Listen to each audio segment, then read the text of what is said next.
अर्थातच मला रोहितची काळजीच वाटते, कारण का रोहित अनेक मुद्दे मांडतोय आणि प्रसार माध्यमातून, वर्तमानपत्रातून आणि अनेक समाजातल्या लोकांकडून सातत्याने रोहित बद्दल किंवा ज्या रोहित भावना मांडतोय, जे फॅक्ट्स, नुसत्या भावना नाही, तो फॅक्ट्स देखील मांडतोय, डेटा दाखवतोय, त्याच्यामुळे अनेक लोकांना त्याची काळजी वाटते. प्रसार माध्यम असतील, वर्तमानपत्र असतील आणि समाजातले अनेक लोक असतील.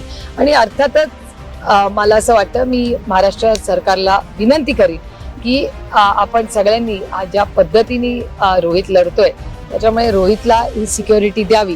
त्याची सिक्युरिटी माननीय मुख्यमंत्र्यांनी रिव्ह्यू करावी, काय परिस्थिती आहे. कारण वर्तमानपत्र, समाज अनेक घटक आणि चॅनल्सवर ह्याच्याबद्दल बोललं जात आहे, त्याच्यामुळे अर्थातच काळजी तर वाटणारच.